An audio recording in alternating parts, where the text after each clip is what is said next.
And recording, so 1, 2. Well, you just had to steal my thunder. Levi's number 2. Well, man. you know what? I wanted to be the thunder stealer for fucking once. right. Well, you can't be. I'll go 3. I'll go 3 this week. No, I don't care. What? Yeah, let's just. No, this throws off my entire system. it- It yeah, has yeah, to be no. Levi's number 2. Okay, sorry. That's the thing. Like, he's the second audio channel. Okay, gotcha. So 1. Dose. I fucking hate you.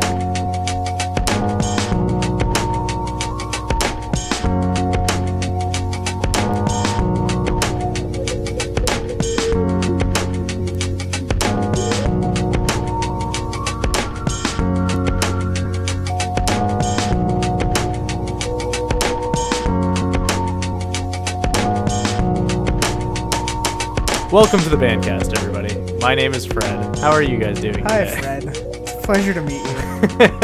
Thank you for having me on. I know this is my first time on the show. I'd just like to show my great, gratitude and appreciation. Long-time listener, first-time caller. Just wanted to say how much I am a fan of this show. As usual, we've got our second-in-command, Levi. Hello. And then our tertiary joinee, Mike. Hello. You know, like how I said tertiary? Was that the proper use of No, that one? was good. Yeah. Yeah. Awesome. I was worried you're gonna fuck it up and kind of second guess yourself before you got to this point, but you kept it together. Really good. Well, just real good. Let's take about 30 more seconds to pat ourselves on the back. Yeah, for that'd that be this great. one. Yeah. Don't brace your like- own patting yourself on the This back. is for We- everyone at home. We nailed this opening, I think. This is one of our best. You won't be able to hear it later because hopefully we edit it all out, but real Yeah. good. A dog. Oh, that's a callback. So I've got to get on a plane to Minnesota in 6 hours. How are you guys doing?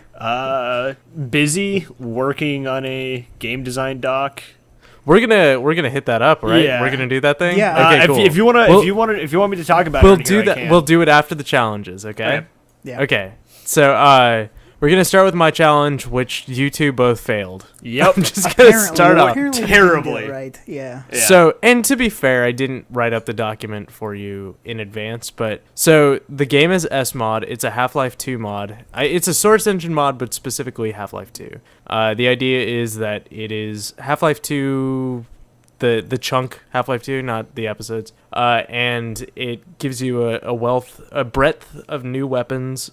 It lets you aim down iron sights if you're into that kind of thing. It gives you bullet time. It gives you something like the Mighty Duke kick from Duke Nukem 3D. And it turns Half-Life 2 from this really smart, really well thought out game into essentially Duke Nukem 3D, like the glory days, minus the audio quips. Levi, did you get to the pick up the can part? No. Okay, cool. So that is your challenge for next week. Okay. But not actually. Like, you guys just should play it at some point. Oh yeah, no. I mean, I was planning on giving it more time, just with being busy with other stuff and not having noticed. I that will tweet. give you the benefit of the doubt, considering you were looking for a job, I guess. Whatever. Yeah, but no. From what I played of it, I enjoyed it. Just like I said, since I hadn't noticed that tweet until actually earlier today. Nice. Yeah. As is per usual, we always wait until the very last day to start our challenges. Right. Well, no, it wasn't that. I just hadn't noticed the paste bin tweet that you had made. So I was just like, oh shit, I've been doing this the wrong way the whole time. Well, whenever this episode actually goes up, which will probably not be tonight, I may edit it on the plane tomorrow, who knows. I will link to that paste bin and hopefully find a better upload source than my Dropbox for my customized version of SMod, which is just all of the settings and stuff that I've done.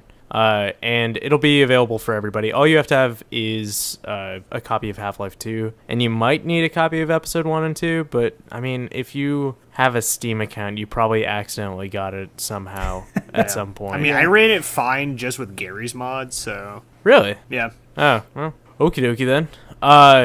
Mike, let's move on to your challenge. Yeah. What? My challenge for all you guys and myself was to take your favorite game of all time, that game that kind of gives you them feely feels, and that you look at with the biggest of rose tinted goggles, and then to tear it down and look at everything wrong with it. Who's going first? Fred, you go first. We'll go Yeah, chronologically because you're doing Sonic 2 or something like that. Yeah, you were on the nose.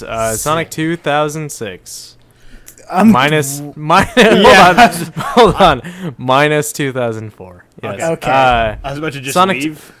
I didn't write up a thing. It's something that I've just been kind of thinking about for the last week, and I haven't played Sonic 2. Well, no, actually, I think I did. But I've just been thinking about it a lot, about what's wrong with the game, and other than nothing, like nothing is wrong with that game. It's perfect. Yeah. No. The problems with the game are really minor.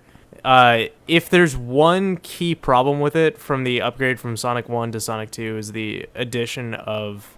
let me start off. Sonic 1 rewarded momentum with better gameplay. So, like, the faster you ran, the better your score was, and kind of the more fun you had, because Sonic was all about gotta go fast. And to get momentum, you had to constantly be doing things well. You couldn't just immediately go fast. And, momentum plus going the top route of each level made it so that way you had the best possible time and saw the coolest views and stuff. Like that's what Sonic 1 was developed around. Sonic 2 had all the same kind of level design choices, but they added in a spin dash, which meant that if you got knocked back, you just had to quickly press down and then one of the jump buttons and you were at close to max speed. So it took away the whole reward of momentum that you gained yourself. So it basically took away a part of what made Sonic fun. Yeah. That said, I mean, I use the spin dash religiously, and I wish that Sonic 1 had the spin dash. It's just one of those things that from a game design perspective, like, Sonic 2 was lessened as a challenging game by the addition of that thing. Right. And also, there was tons of stuff that was removed from the game. Sonic 2 was the product of a rushed production cycle and the technical limitations and stuff. Sonic 2 actually was supposed to have the time travel aspects that Sonic CD had, and the ways that they were going to do it were much more interesting than the ways that Sonic CD did it. But none of it was put in. So I would say that the biggest problems with Sonic 2, by tearing it down on a fundamental level, is the fact that it went against Sonic's roots, and then it also failed to meet its own expectations. Was that really boring and nerdy? No, it made a lot of sense. Yeah, and I think that's kind of the point of this whole thing. Cool. So I need to remember to go back and edit in a little thing that says, please fast forward for 2 minutes if you don't give a shit about game design. So, wow. Chronologically, I don't know who's next. Well, it's probably Levi. Yeah, it's me. Yeah. Sorry. Because I know Levi had to do some deep soul searching. I did. I don't know. I still don't know what my favorite game is, but one that I look on fondly. It's not that old, so it's not really nostalgic or anything, but I keep going back to Fallout New Vegas. So yeah. It is. Can I talk about everything that's wrong with it? I will let you interject, because there is a lot of stuff wrong with it, that it doesn't work sometimes.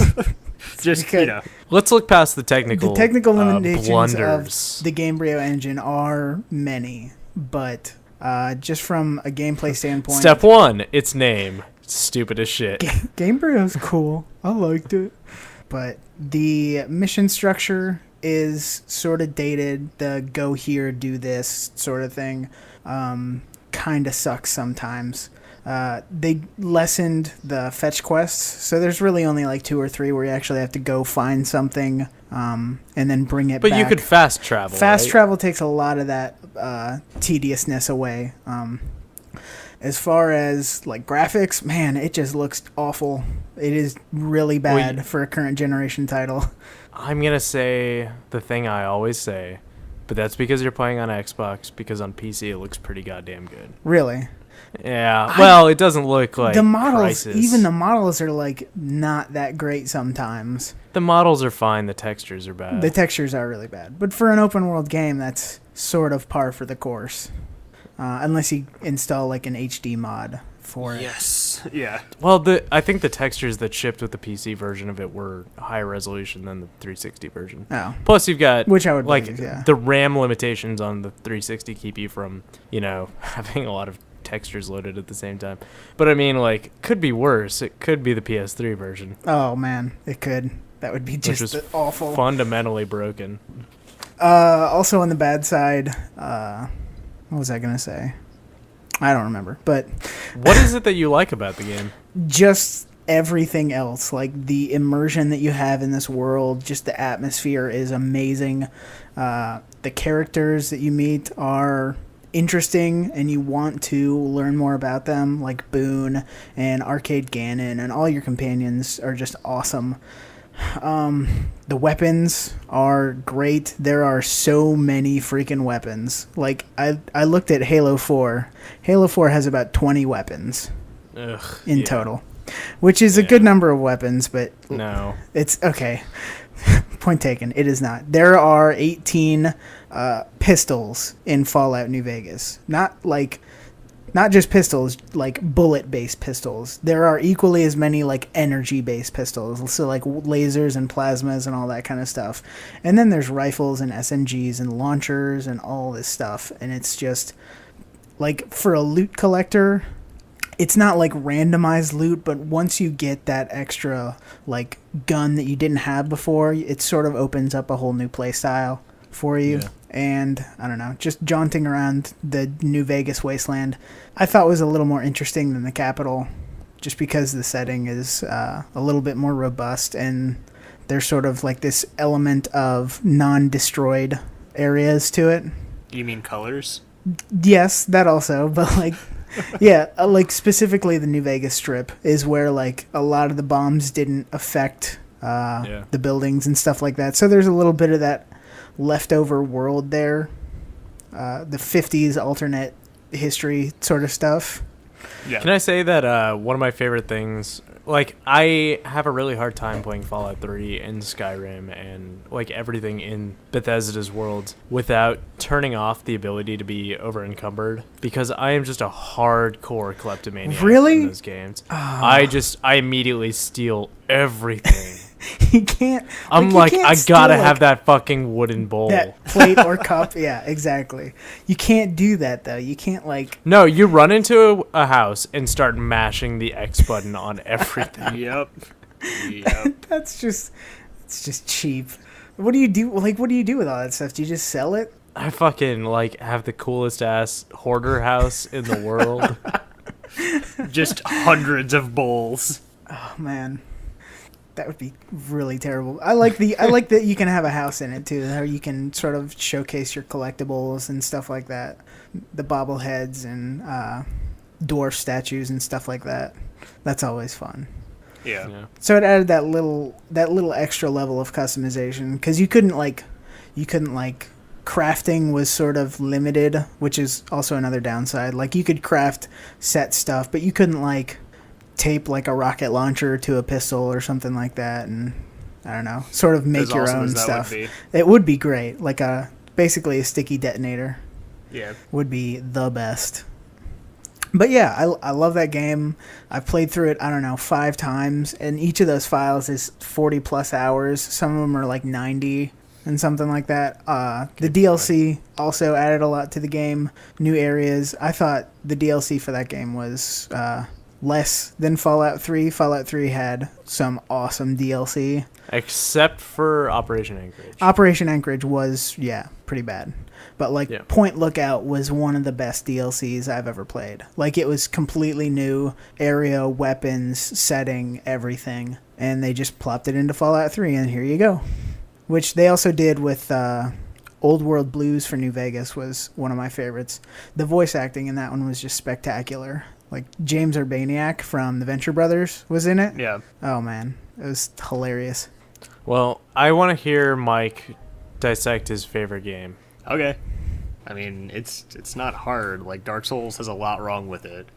What? No. I know, yeah. My favorite game has design flaws? Holy shit. No, starting from the top, the game... the series as a whole, which they are apparently going to fix with Dark Souls 2, needs a better introduction to the game.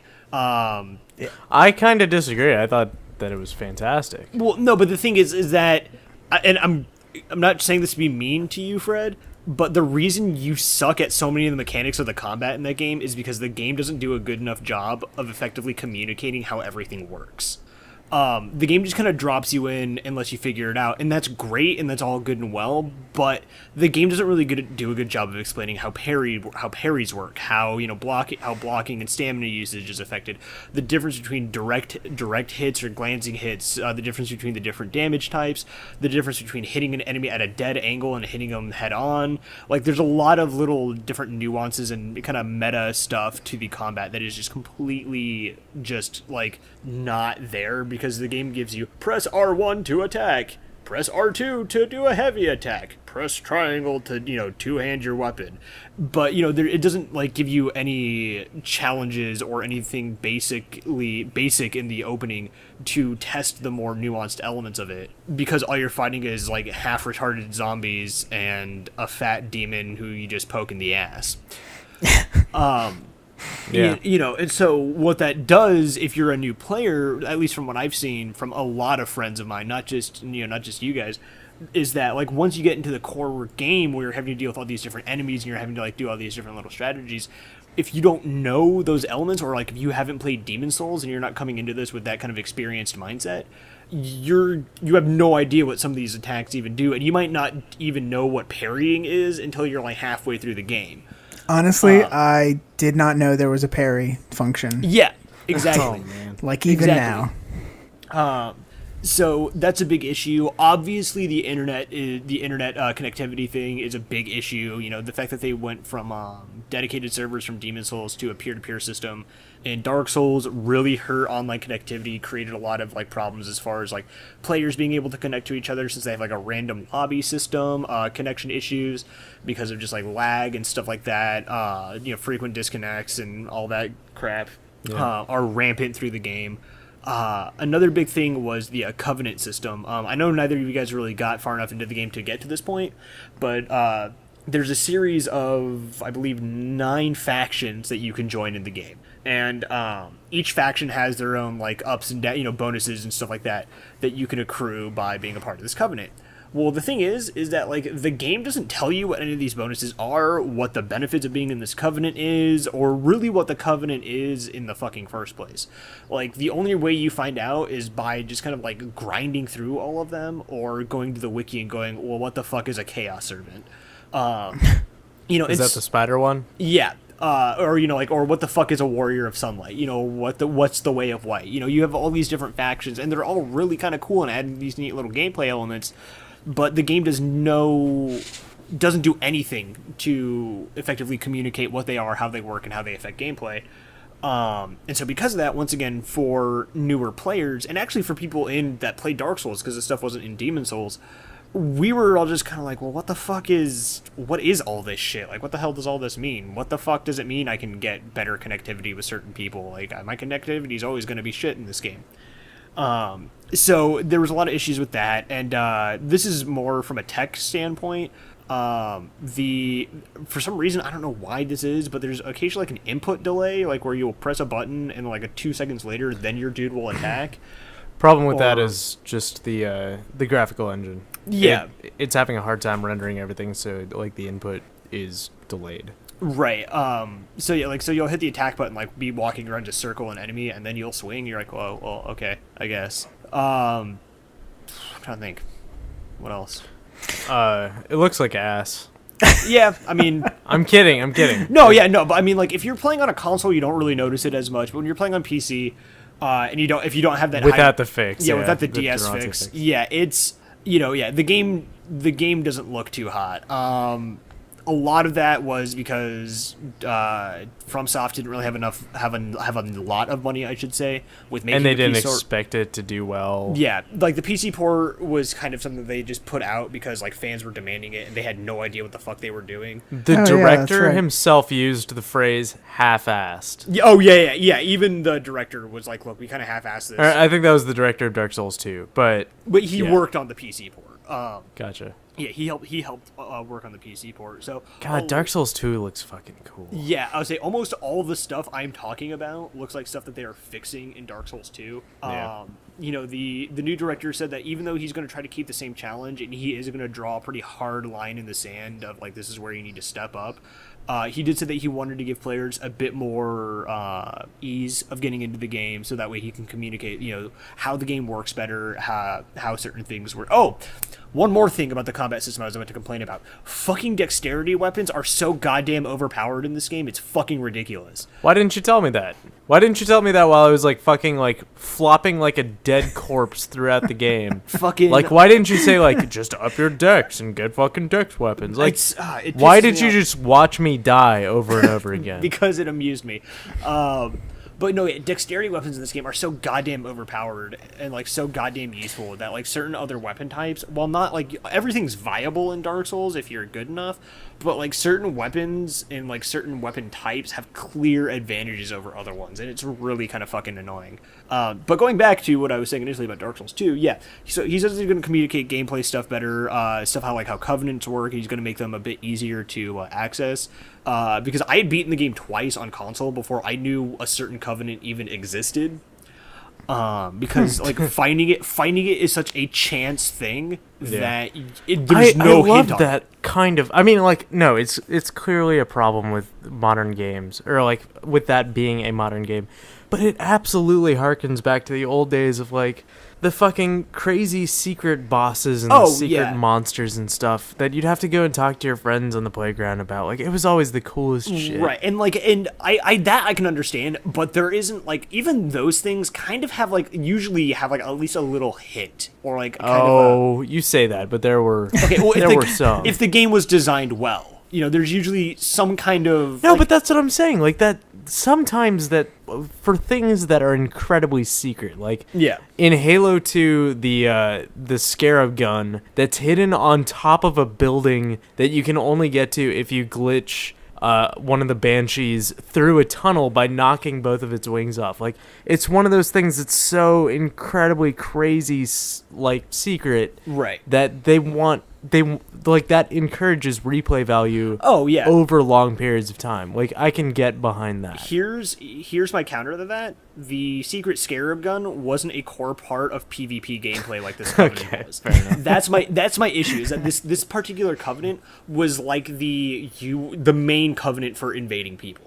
For being a dick. Pretty much, yeah. And so, like, if it was, like, some, like, super secret covenant that had some, like, super secret thing that was, like, kind of ancillary and stuff like that, I would have no problem with it. I would think it'd be the coolest shit, and I'm hoping they have something like that in Dark Souls 2. But my problem came with that particular covenant comes from the fact is that, like, if you don't know it's there and you want to be like a dude that invades people, you're pretty much stuck with like one other covenant using a particular item that only pretty much allows you to be summoned for duels, or using a limited supply of like a shitty invasion item that there aren't that much of in the game. Yeah. Once again, something that they plan on communicating a bit better in Dark Souls 2. They're going back to dedicated servers. The plot isn't going to be quite so what's what I'm looking for, like non-present. From what I understand. Yeah. From what I understand, absent. Yeah, from what I understand, he's going to go a bit more into the plot line and kind of give the players a little bit more to work with while still keeping a lot of that mystery.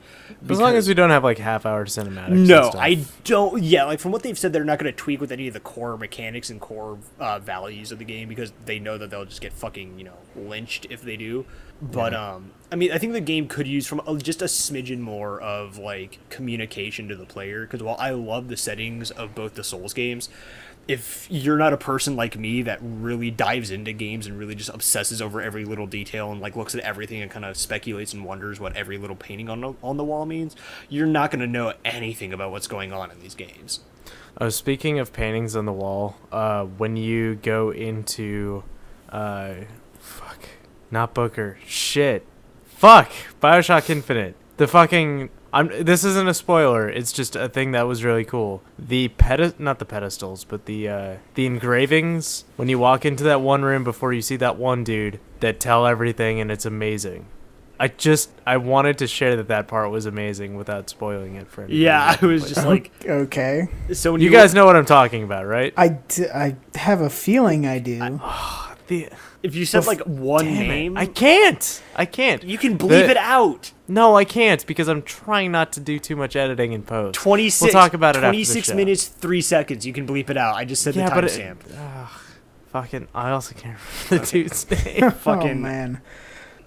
We'll talk about it after the show. All right. Okay. Just talking about like paintings on the wall, I'm like, oh my god, when I saw that, it was the moment that hit me for BioShock Infinite. Like, all of it was fantastic, and then that moment was like, oh, I fucking get, oh, it's so good.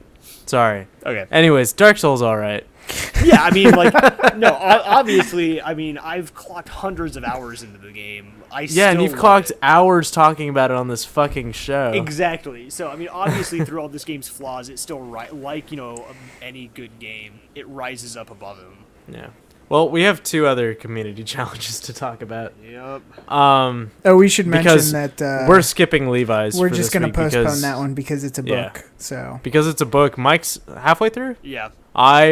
I looked at the cover finally. Oh, man. good job, real good. I've been busy. Says the person who's taking plane trips. Perfect opportunities to read books. Yeah, I wish I had the actual book instead of a downloaded version, and I don't want to bring my iPad. Oh. Okay. Fuck it. So Shooby Dooby Doo last week challenged us to listen to the new Justin Timberlake album, The 2020 Experience. Yep. And it's not very good. No, I was really surprised by that, actually. I was a little optimistic that it wouldn't be terrible, Yeah. but it was just not really good. No, I didn't really... Also, the opening track is 8.5 minutes long. There are some long songs on this album. Like like I'm 7, 8 to minutes. Yeah. I was listening to it at work, and I'm working, and then I'm like, wow, man, I feel like I'm halfway through I'm still in the first track. Justin Timberlake, you are not explosions in the sky. You cannot do that. Yeah, it's kind of weird because I admittedly like a lot of his solo stuff. I think it's catchy as fuck for the most part. Yeah, he's good. Yeah, I don't know. I just couldn't get into this. I was just kind of like, you can go back to acting now. Just From singing to acting, back to singing, but seriously, go back to acting now. yeah, pretty much. I'm like, I think your singing career. Just go back to the Lonely Island. That's your best You stuff. like when he sings with the Lonely Island. That's basically Oh it. my god, yes. It is Well, I the mean, no, best. I like his stuff, but like honestly, the production values that he brings and his vocals are great, especially with the Lonely Island. Yeah. So yeah, bad job. If you disagree with us, feel free to write in, and we'll try to not ignore it too hard. Pros wrote in last week saying that we need to watch all of Inferno Cop, which is an anime by Gainax, which is the studio behind FLCL and Panty and Stocking. And all of it is apparently legally available on YouTube with subtitles. I watched 2 episodes. Mike, how many did you watch? I watched 2, and then I never want to even hear about this again after this, pretty much. And Levi? I watched 7. Oh my god! How did you sit through that? So it was basically like an Adult Swim, like... That is exactly how I saw it. I saw it as Japanese Aqua Teen Hunger Force. See, It I is- don't think it had no. any of the wit of Aqua Teen Hunger Force. Not at all. Well, maybe it's a cultural thing then, because I don't, like, that's just how I saw it. Like, I thought it was Yeah, okay. like- No, you're absolutely right. It was very similar to that, but quality-wise, nothing on par. Yeah, And I'm not even an Aqua Teen fan. Oh, Like, that's true.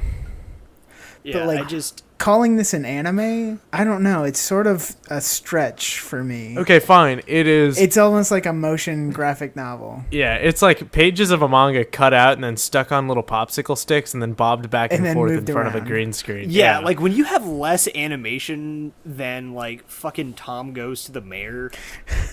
Holy shit! I never saw Tom Oh, Goes to Tom the Mayor. Goes You to don't- the Mayor was the best. Yeah, I mean, it was pretty good, but like Tom Goes to the Mayor was pretty much just like blue pictures that were just cutouts of people. Like that's Yeah. all it was. Oh, man. It is a Like- picture with the filters like piled Oh, on. I know what you're talking about. Yeah, It's- yeah. It's Tim and Eric before Tim and Eric. Yeah, and like it's just I don't know, like 12-ounce mouse has more animation than this fucking show does. And I hate that show. B, I never thought I would say that sentence in my life. I don't know. I could not stand this fucking thing. Let me try to explain the show, because we haven't really actually talked about it other than it being not good. And that's not a fair, description of it. I think it is. It is a very quirky show about Ghost Rider who is drowning in a woman's liquids as she's giving birth. Amniotic fluids, yes. Amniotic fluids, correct. And it was just Yeah. It had some okay points.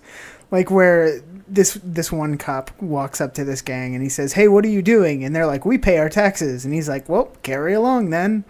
Well, yeah, but that wasn't the message. Like, if they'd done that, that'd be funny. But what it was taxes in quotation, as in they've been bribing the police. Yeah, I guess. So that made, at first I was like, oh, and then I'm like, oh, this is stupid. Like, I thought they were being clever, but they weren't. Yeah.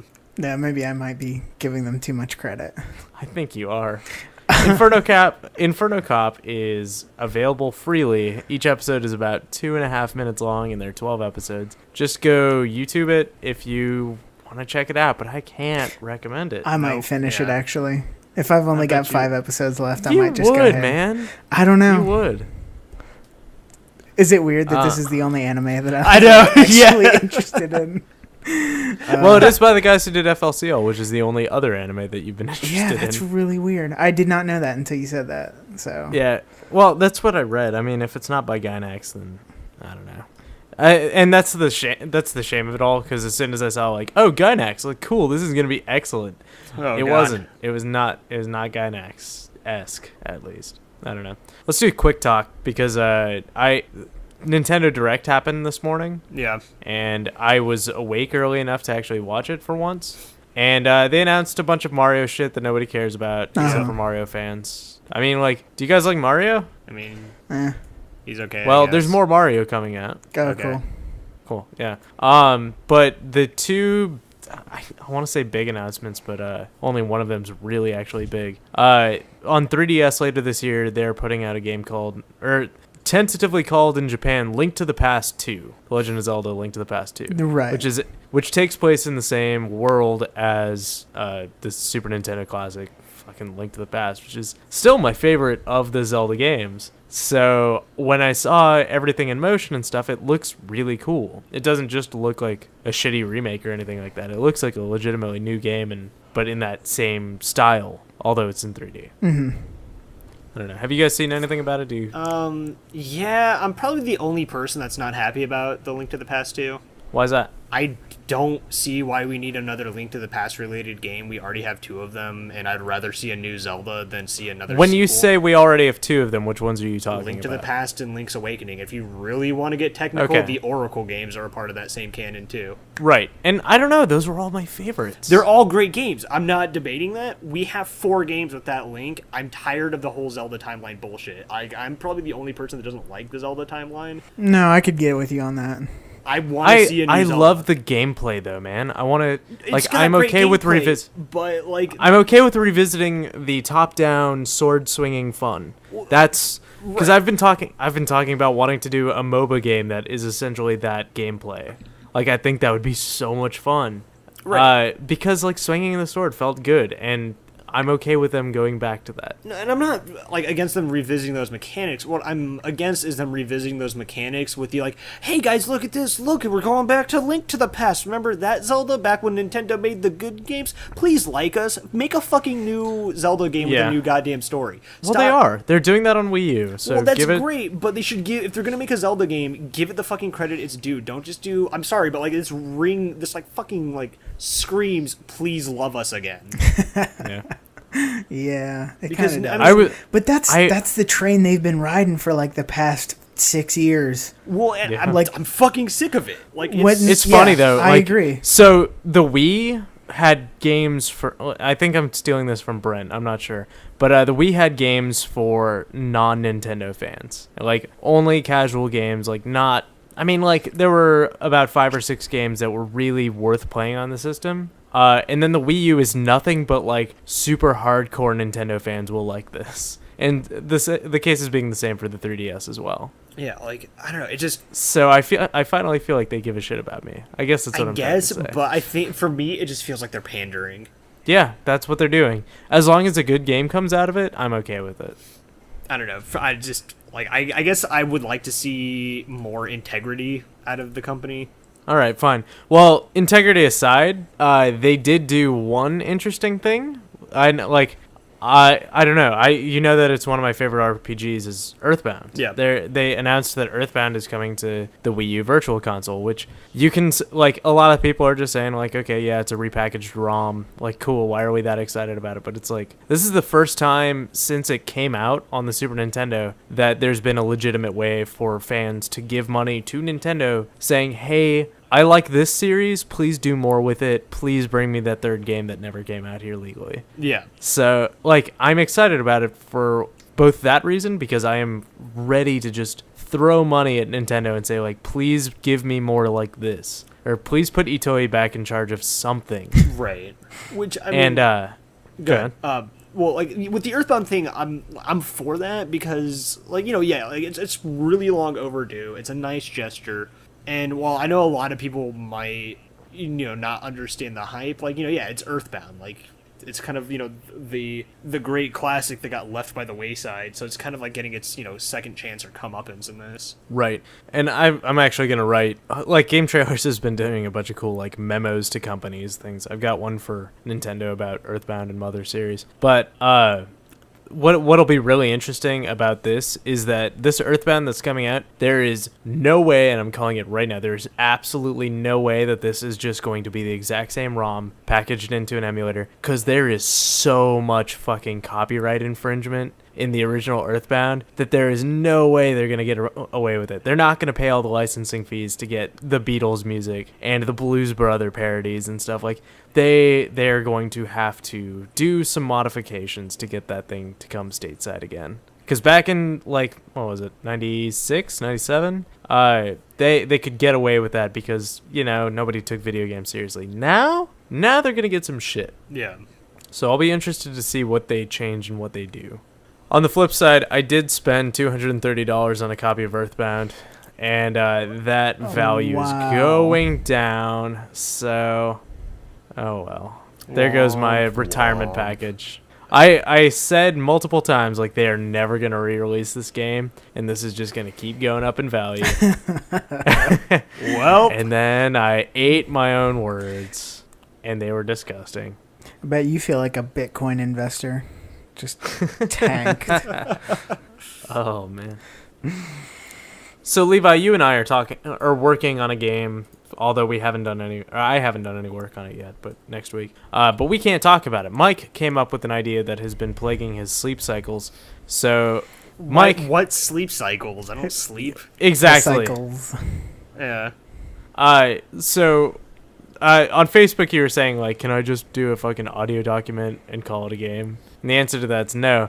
But we can copyright your thing by having you record it here and now, so that way if somebody steals it, we can provide a podcast with a timestamp as evidence that it was stolen. So please, give us your pitch in under 5 minutes. All right. We won't interrupt you. Shit, I probably should have copied and pasted the fucking thing I gave Levi and you.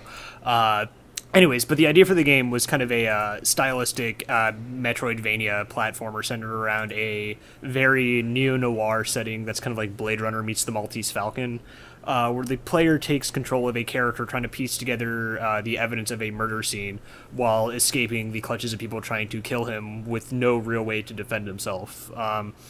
The core gameplay would be centered around, like I said, Metroidvania style exploration in more sectioned off levels. So instead of having like one gigantic overmap, it's just kind of like large set pieces that you kind of navigate through, you know, get the items you need and kind of get to an escape point to get to the next point of the story and gameplay.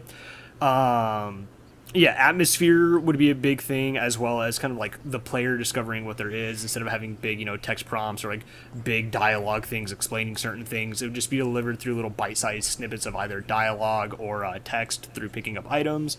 Gameplay would be, kind of more of a classic like integration through doing and just kind of like experiencing things rather than like, fucking here's a big old tutorial on how to play my shitty game. Yeah, I don't know. Like, the working title I have for it right now is Bloody Dame, just because I can't think of anything creative right now, and I kind of figure like the vernacular and the fact that the first thing you see is like a dead body was kind of fitting. But yeah, that's what I got off the top of my head, since I don't have the actual like 2 paragraphs I wrote down in front of me. That sounds kind of cool. I'd play it. Yeah. It kind of sounds like Love Plus, and hear me out. Oh it sounds my like gosh. No, hold on. I knew this was gonna happen.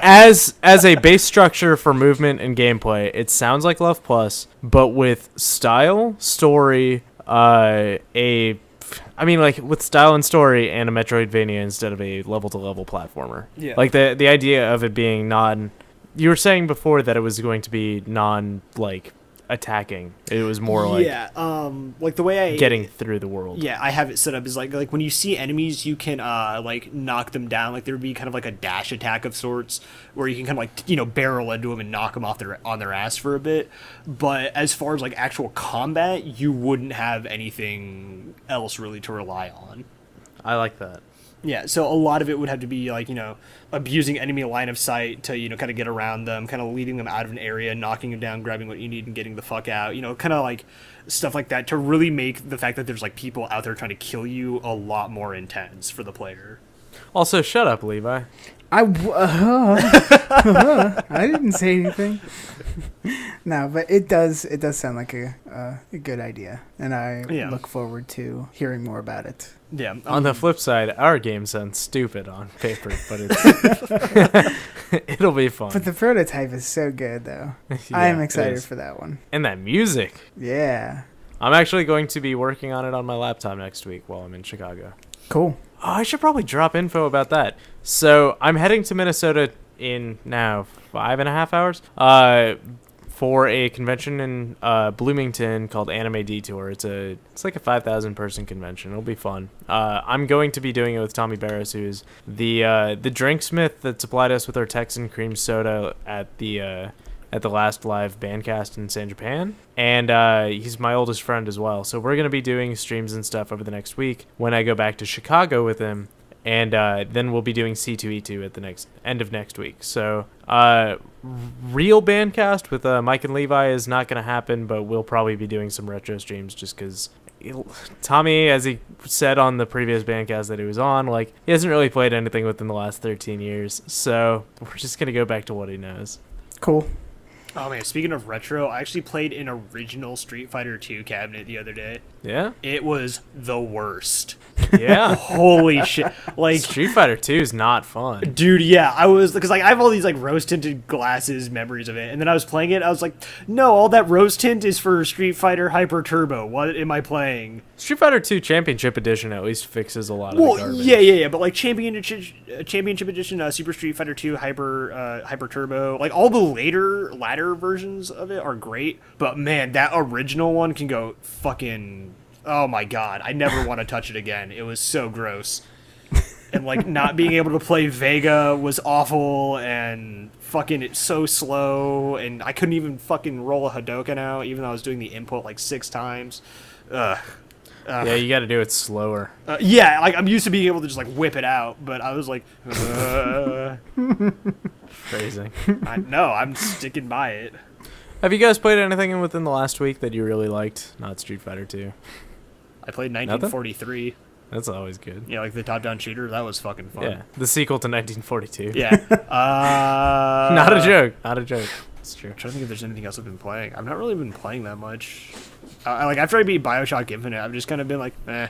games. Yeah, nothing Yeah. nothing compares. Yeah, It's like unfortunate. I don't even like. It's really bad. Be like, oh man, are you excited for Injustice? Because a lot of people at where I work know I'm like the fighting games guy, and I'm like, Injustice 2. Meh. Injustice looks okay. I'm excited for Defiance, Why? which I keep confusing with Injustice because I heard some good shit about it, about the PC version. Where? The console versions are apparently broken. Polygon. I've heard the fucking PC version is just as broken. Nope. It has the ability to spawn ATVs no matter where you are, and then it's basically Borderlands, the MMO. Well, that's great, but considering that some people had to have Tryon drive out the game to them so they could install because the patcher was so fucked up, I'm not really.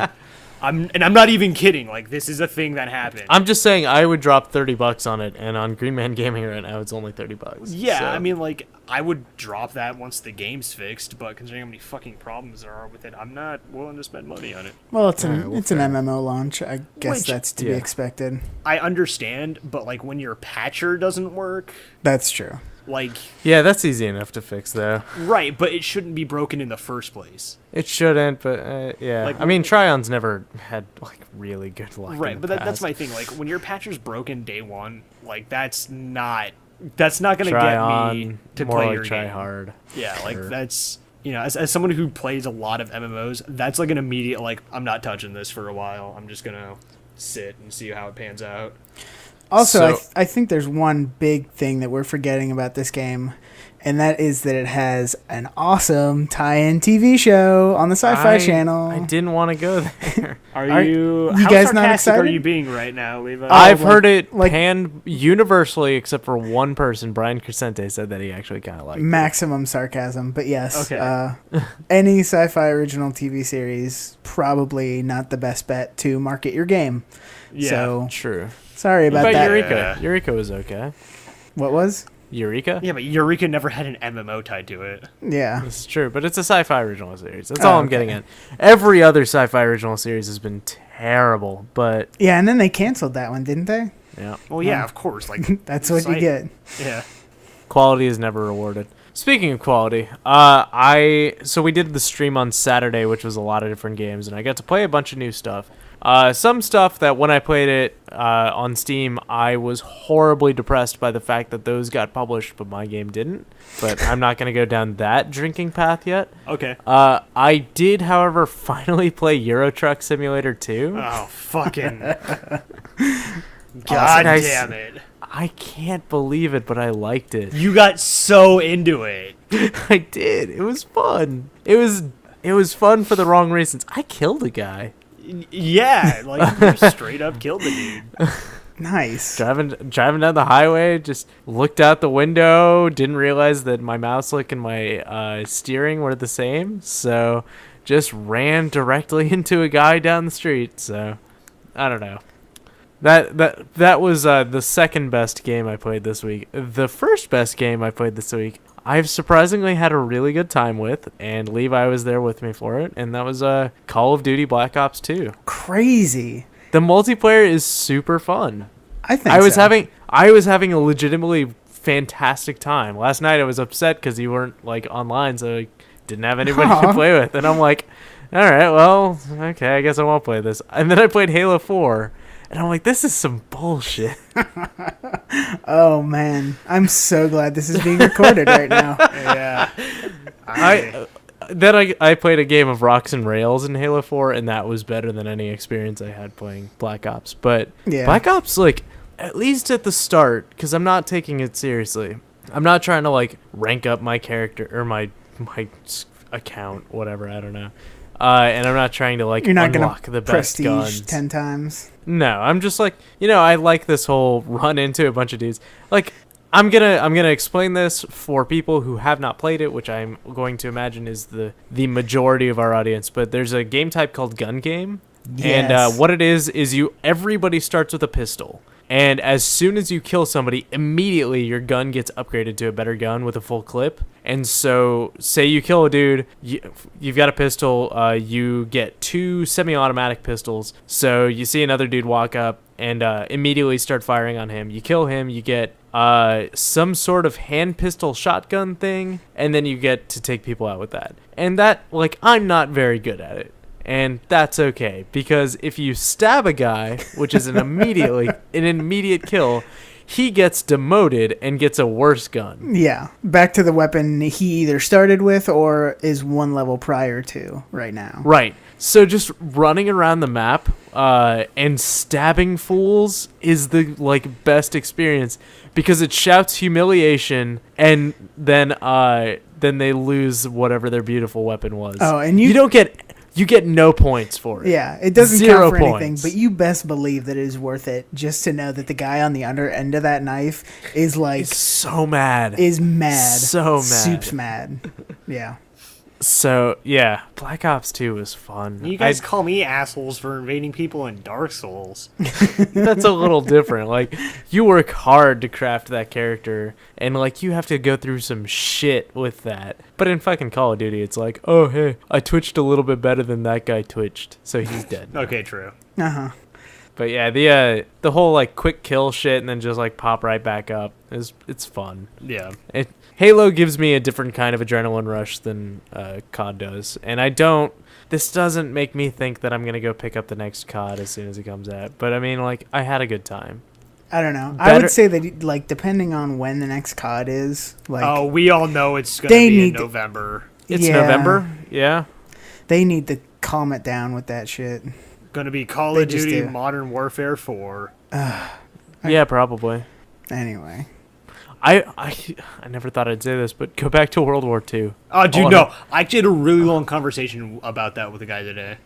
I would like to see, colonial Isn't there Call of Duty. Darkest of Days. They tried that with Darkest of Days, and it was the worst. Not Chivalry, not War of the Roses. Oh, yeah. By the way, just bought Chivalry. You two need to get on that, so that way we can do this. No, what's that fucking game? Mountain Blade. Yeah, there's a Mountain Blade. Blade. Mountain Blade. Yeah, we watched that Blackadder video. era. Yeah, that was fucking funny. No, but I'm talking I want the quality that goes into the Call of Duty games, the polish and the finish that goes into those, and I want it to be a colonial game. Just like I wanted Red Dead Redemption to be Grand Theft Auto on horses. Yeah, so you want a Twitch shooter colonial era game? Yes. So you get to fire one bullet and then reload for 3 minutes?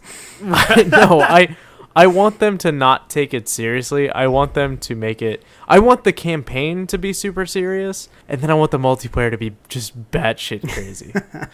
I guess I could get down on that. I guess I could see the allure of that. They need Darkest horses, Days though. was pretty fucking ridiculous, though. It sounds fun, though, right? I mean, I could see the allure of it. I think I'm just I hate Call of Duty as a franchise so much that Oh, I do too, man. But the game is fun. I can't and that's cool. But and I'm not denying that it's fun. But I have such an aversion to the franchise that I would see Call of Duty fucking Rhode Island, and I would just be no thanks. I gotta admit that I do buy their games sort of begrudgingly, mumbling to myself, going, can't believe they made me do this again. I'm so happy my girlfriend bought me this one because she knew that I was never going to buy it for myself. That's what she said. She said, I know you want this, and I know you're never going to buy it for yourself, so here you go. That's pretty good. Yeah. Yeah. So yeah, I like Call of Duty now, I guess. Whatever. Woo! It's like that scene in Ted where the dude realizes he's gay. He's like, yeah, I guess I'm gay or whatever. It's yeah, I guess I like Call of Duty or whatever. Fred's a dude bro now. I'm a dude, bro. I think we'll really have to worry if he starts buying sports games. Oh, no. Levi's going to convert me to Tiger Woods. Tiger Woods is the best. Actually, 14 kind of sucks. Sorry. Does it? Yeah. 12. Wait, 14? 12 is what it's at. 2014? Yeah. They're a year ahead. Okay. Yeah, I guess. This has been going on for 20 years. How do you not know this? Tiger Woods isn't 20 years old. No, I'm talking about sports games. I'm kidding. I'm kidding. Oh my God. Yeah, he's over 20. I'm just kidding. No, I mean the franchise is 98. Oh well, no. Tiger Woods is fairly recent, but I mean you had PGA before that. Oh, that's true. Yeah. It's before Tony Hawk, we had Skate or Die. So, I mean, right before we had a dude to ascribe it to. Uh-huh. Yeah. So one of our questions this week, the only one that was really solid, was if you had magic facial hair that gave you one superpower, what's the style facial hair and what's the power? Gonna start with the guy with facial hair, Levi. Since I already have sideburns, I would just go for really awesome sideburns that gave me the power of flight, but to fly I would actually have to grow them like out, and then they would like flap like wings, and that's how I would fly. Sounds absolutely Okay. disgusting. So I've got like 6-foot extensions of facial hair coming out the side of my face and like flapping to give me the power of flight. So that's what I would rock. Mike? I'd probably go for like the Sinestro / like Snidely Whiplash / Dick Dastardly, you know. Ooh, that's kinda, good. Like, supervillain stash. The Fu Manchu minus the mustache or the beard. No, like the What? curly, No. the Yeah, curly like Q the curly mustache. sorry. Yeah, like this, like the supervillain stash, like the very. That's what I was thinking. Sinestro though, he's got kind of the like droopy. No, dude, his Horn. is supposed to be unless you're watching some stupid version, or they give him a guess so. goatee, which they've started doing recently. But yeah, no, just that like supervillain mustache and my power. Fuck. I'm trying to think, like anything about that part. You've just fixated on the facial hair, which is I know, obviously, yeah. His power would be to have that facial hair. Right. Yeah, like that's kind of like the superpower in of itself is having that sweet ass mustache.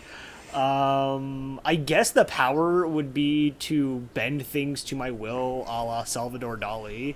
So like, Oh Lord. yeah, just I could just like fucking meld reality to my whim. However, I like Levi's. I'd have to grow my mustache out and wax it up like Salvador Dali while doing it, so it'll act as like tuning forks for my reality altering powers. Nice. And on to the person with the least amount of hair total, Fred. Ouch. We Ouch, went, by the way. we went from most to least. The semi. Oh.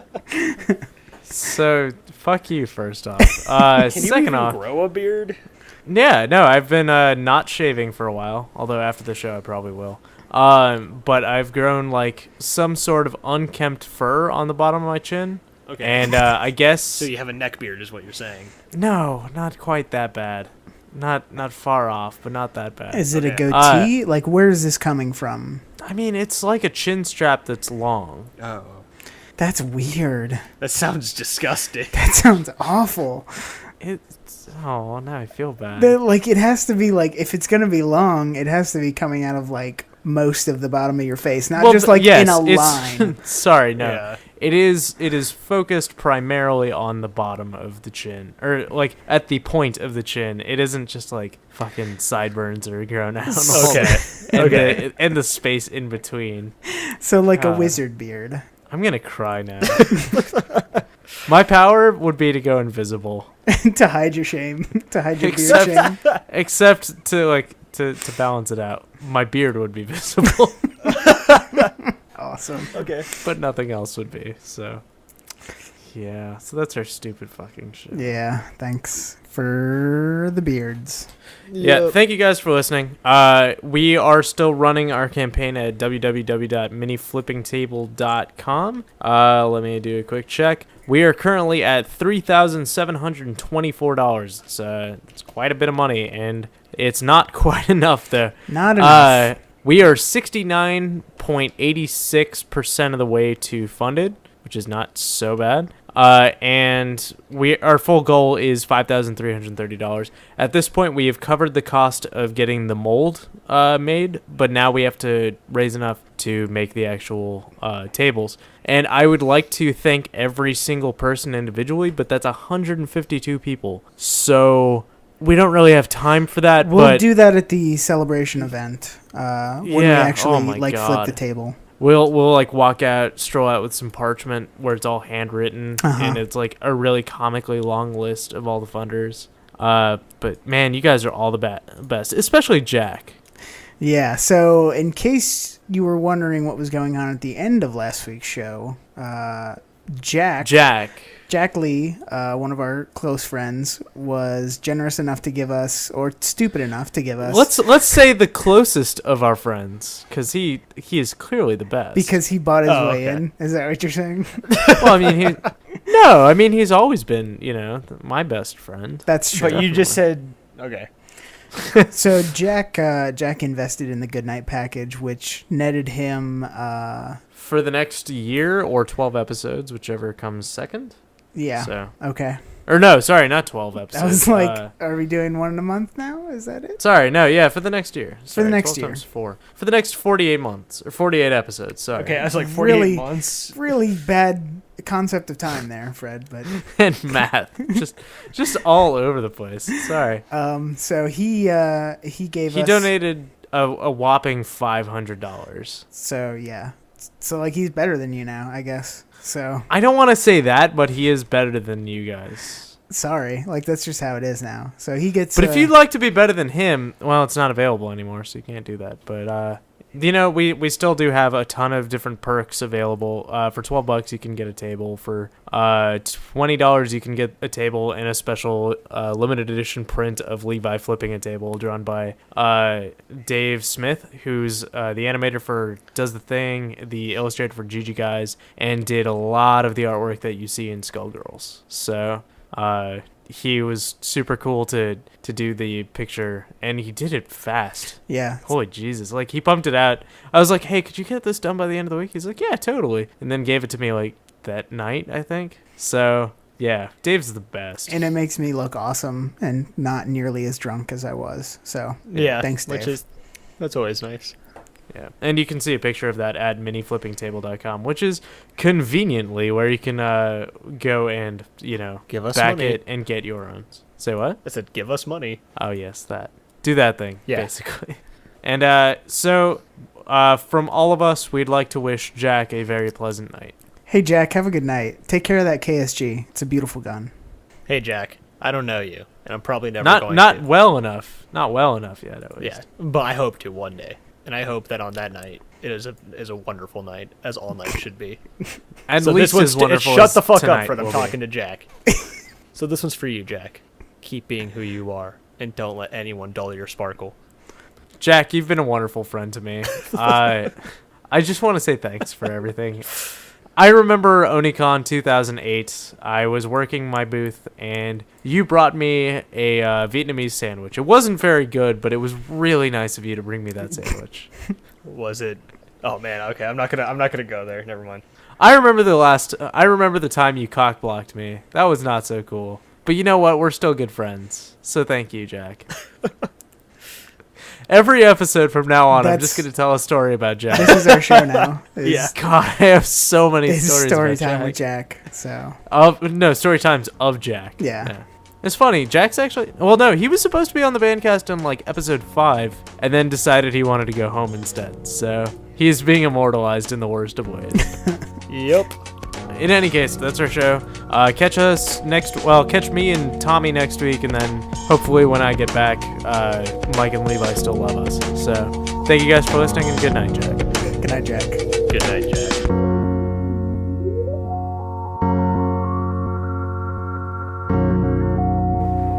See, wherever human beings have been around, you see rectangles and straight lines. Because we're always trying to straighten things out. And so that's the very mark of our presence. I don't know why we do it. It's always been a puzzle to me.